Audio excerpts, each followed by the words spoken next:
Global invest பண்ணணும், நான் எப்படி பண்ணலாம்? ஷார்ட் ஸ்டெப் ஆகும். குளோபல் இன்வெஸ்ட் பண்றதா இருந்தா எல்லாத்துக்குமே வந்து ஒரு கேஒய்சி நீங்க கம்ப்ளீட் பண்ணணும். கேஒய்சி கம்ப்ளீட் பண்ணா உங்க ஆதார் கார்டு, பேன் கார்டு, உங்க பேங்க் அக்கௌண்ட் இருந்தா மட்டுமே போதும். நேரா நீங்க போங்க, டிக்கெட் டேப்போட வெப்சைட் போங்க. டிக்கெட் டேப் வெப்சைட்ல போறீங்க, அது கிப்சிட்ல IFSCA ஓட அப்ரூவ்டு வெப்சைட். அது நீங்க போறீங்க, கேஒய்சி கிடையாது, வித்ட்ரா கிடையாது, பணம் அனுப்புறதுக்கு பைசா கிசா எதுவுமே கிடையாது. நீங்க ஃபிராக்ஷனலா கூட நீங்க உங்களோட 300 ரூபாயை கூட நீங்க ஆப்பிள் இன்வெஸ்ட் பண்ணலாம். இப்போ புதுசா வர ஸ்பேஸ் எக்ஸ்ல கூட நீங்க இன்வெஸ்ட் பண்ணலாம்.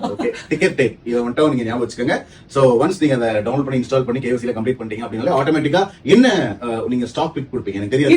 ETF இல்ல ஸ்டாக் யாருமே வந்து எந்த ஸ்டாக்லயும் போய் தனிப்பட்ட ஸ்டாக்ல போய் நான் ஆந்திரபிக் வாங்குறேன், நான் ஆப்பிள் வாங்குறேன், Facebook வாங்குறேன், நான் யூடியூப் வாங்குறேன், கூகுள் வாங்குறேன், ஆல்பபெட் வாங்குறேன், நான் வந்து Nvidia வாங்குறேன்னு சொல்லி யூடியூபர்ஸ் யாரையுமே நீங்க தயவு செஞ்சு ஃபாலோ பண்ணாதீங்க.